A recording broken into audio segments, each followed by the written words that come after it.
Hello guys. आज हम लोग शुरू करने जा रहे हैं माइक्रोबायोलॉजी का वायरस वाला टॉपिक। ठीक है, अब हम शुरू करते हैं।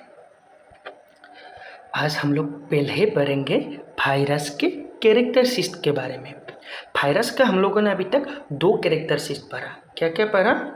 एक है वायरस ए सेलुलर ऑर्गेनिज्म से, दूसरा कैरेक्टरिस्टिक्स पढ़ा वायरस ओब्लिकेट इंट्रासेलुलर पैरासाइट से। ये क्या होता है? ये ए सेलुलर ऑर्गेनिज्म और ओब्लिकेट इंट्रासेलुलर पैरासाइट क्या होता है, पहले हम लोग उसके बारे में सीखेंगे।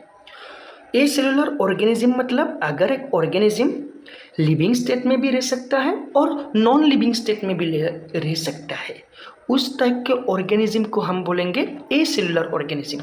Source characteristics of living as well as non living organisms, मतलब जिस टाइप के ऑर्गेनिजम्स लिविंग और नॉन लिविंग दोनों कैरेक्टरिस्टिक्स शो कर सकते हैं उसको हम बोलते हैं ए सेलुलर ऑर्गेनिज्म। और ये ए सेलुलर ऑर्गेनिज्म एक वायरसेस का कैरेक्टरिस्टिक्स है। ठीक है, अब हम लोग आते हैं दूसरे कैरेक्टरिस्टिक्स पे।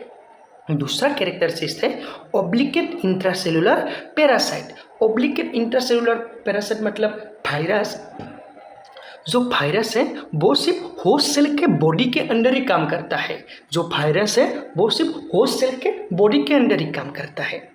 मैं आपको लोगों को दिखाता हूँ, समझिए। ये एक होस्ट बॉडी है, ये एक होस्ट बॉडी है और ये एक वायरस है, ये एक वायरस है। जब ये वायरस ये होस्ट बॉडी के बाहर रहेगा तब ये नॉन लिविंग रहेगा, लेकिन जब ये होस्ट बॉडी के अंदर घुस जाएगा तब ये लिविंग बन जाएगा। जब ये होस्ट बॉडी के अंदर घुस जाएगा तब ये लिविंग बन जाएगा। यही है ओब्लिकेट इंट्रासेलुलर पैरासाइट का मीनिंग। मतलब होस्ट सेल के बाहर रहेगा तो नॉन लिविंग, होस्ट सेल के अंदर चले जाएगा तो लिविंग। ठीक है, हम लोगों ने दो कैरेक्टर से सीख लिए। क्या क्या? एक है ए सेलुलर ऑर्गेनिज्म और एक है ओब्लिकेट इंट्रासेलुलर पैरासाइट।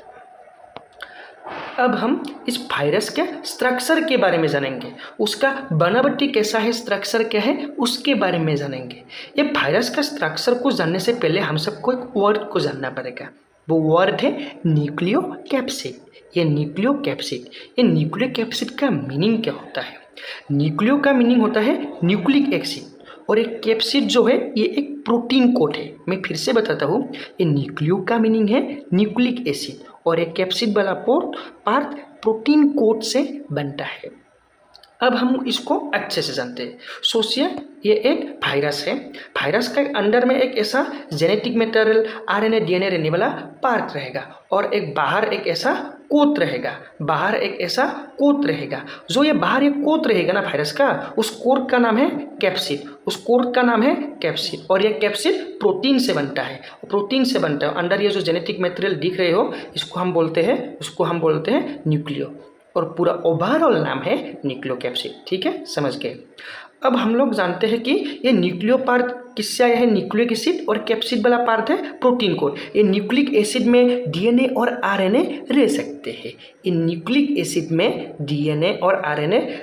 हैं। और कैप्सिड तो प्रोटीन से बना ही है। ठीक है, अब इसके अलावा कुछ वायरस में कुछ एडिशनल स्ट्रक्चर भी रह सकते हैं। एडिशनल मतलब कुछ बाहर एक एनवेलप रह सकते हैं, बाहर कुछ स्पाइक्स रह सकते हैं। मतलब क्या बोला, इस वायरस वगैरह में कुछ एडिशनल स्ट्रक्चर मतलब एनवेलप और स्पाइक्स जैसे स्ट्रक्चर भी रह सकते हैं। ये एनवेलप बनते किससे हैं? ये एनवेलप लाइपोप्रोटीन से बनते हैं। ये स्पाइक्स किससे बनते हैं? ये ग्लाइकोप्रोटीन से बनते हैं। ठीक है, वायरस का हम लोगों ने मेन स्ट्रक्चर सीख लिया और उसका मेन जो बाहर का आवरण है वो किससे बना था? वो बना था कैप्सिड से। ठीक है, ये कैप्सिड किससे बनता है? प्रोटीन से। और उस प्रोटीन का नाम है कैप्सियोमर। अब हम इस कैप्सियोमर के बेसिस पे वायरस को तीन पार्ट में डिवाइड करते हैं। एक है हेलिकल शेप वायरसेस, एक है क्यूबिकल शेप वायरसेस और एक है कॉम्प्लेक्स वायरसेस। अगर जो कैप्सोमर्स है वो ऐसे हेलिकल स्ट्रक्चर में रहेंगे, वो एक ऐसे हेलिकल स्ट्रक्चर में रहेगा, हेलिकल स्ट्रक्चर में रहेगा, उसे हम बोलेंगे हेलिकल शेप वायरसेस। अगर वो ऐसे क्यूबिकल शेप में रहेगा, क्यूबिकल शेप में रहेगा तो हम उस वायरस को बोलेंगे क्यूबिकल शेप वायरसेस। अगर एक वायरस दोनों शेप में रहेंगे, ऐसे हेलिकल शेप में भी रहेगा और ऐसे क्यूबिकल शेप में भी रहेगा, उस टाइप के वायरस को हम बोलते हैं कॉम्प्लेक्स वायरसेस। मतलब मैं आपको बताता हूँ, वायरस को हम 3 पार्ट में डिवाइड करते हैं, हेलिकल, क्यूबिकल और कॉम्प्लेक्स। हेलिकल मतलब जो वायरस का बाहर का कैप्सोमर्स है वो सिर्फ हेलिकल स्ट्रक्चर में रहेगा। क्यूबिकल में बाहर में जो कैप्सोमर्स है वो कैप्सोमर ओनली क्यूब के स्ट्रक्चर में रहेगा, और कॉम्प्लेक्स में बोर्ड स्ट्रक्चर में रहेगा। ये हेलिकल स्ट्रक्चर के वायरस का एग्जाम्पल है टोबैको मोज़ैक वायरस, और एक क्यूबिकल स्ट्रक्चर के वायरस का एग्जाम्पल है कोरोना वायरस, और एक कॉम्प्लेक्स शेप के वायरस का एग्जाम्पल है बैक्टीरिया फेज। ठीक है, वायरस के 3 स्ट्रक्चर सीख लिया, हेलिकल, क्यूबिकल, कॉम्प्लेक्स। हेलिकल में क्या होता है ओनली हेलिकल से कैप्सोमर। क्यूबिकल में क्या होता है ओनली क्यूब स्ट्रक्चर के कैप्सोमर, और कॉम्प्लेक्स में दोनों होते हैं। ठीक है।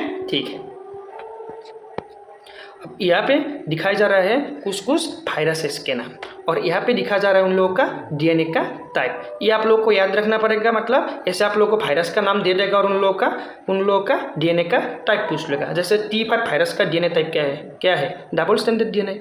ठीक है, ऐसे आप लोगों को क्वेश्चन पूछ सकते हैं। अब हम वायरस के लाइफ साइकिल के बारे में पूछेंगे, वो कैसे इन्फेक्ट करते हैं होस्ट सेल को, वो जानेंगे। देखिए ये है एक होस्ट बॉडी, के बाहर ये है एक वायरस। पहले आके वो होस्ट बॉडी के साथ ऐसे अटैचमेंट कर लेगा, पहले होस्ट सेल के साथ, होस्ट बॉडी के साथ ये वायरस अटैचमेंट कर लेगा। बाद में वो अटैचमेंट करने वाला जो वायरस है अंदर अपना जेनेटिक मटेरियल से घुसा देगा, अंदर जेनेटिक मटेरियल वो वायरस वो होस्ट बॉडी के अंदर घुसा देगा। बाद में जो ये अंदर घुसा हुआ जेनेटिक मटेरियल है वो सब रेप्लिकेट करेंगे, वो सब इंक्रीज होगा, बाद में वो सब मिश्योर होगा, जो जेनेटिक मटेरियल है वो सब मिश्योर होगा, और उसके बाद वो स्पीशीज निकल जाएंगे। ठीक है, यही है एक life cycle of A virus. घुसता है अंदर जेनेटिक मटेरियल को, घुसाता है, उसको मल्टीपल करता है, उसको मैच्योरेशन करते हुए बाद में निकल जाता है, और उसके बेसिस पे हम वायरस को 2 पार्ट में डिवाइड कर सकते हैं। मतलब उसका लाइफ साइकिल के बेसिस पे हम वायरस को 2 पार्ट में डिवाइड कर सकते हैं। एक है लाइटिक वायरस और एक है लाइसोजेनिक वायरस। लाइटिक वायरस क्या होता है, अगर कोई एक वायरस हो वो होस्ट सेल के अंदर घुसते ही काम करना शुरू कर दे, उस टाइप के वायरस को हम बोलते हैं लाइटिक वायरस।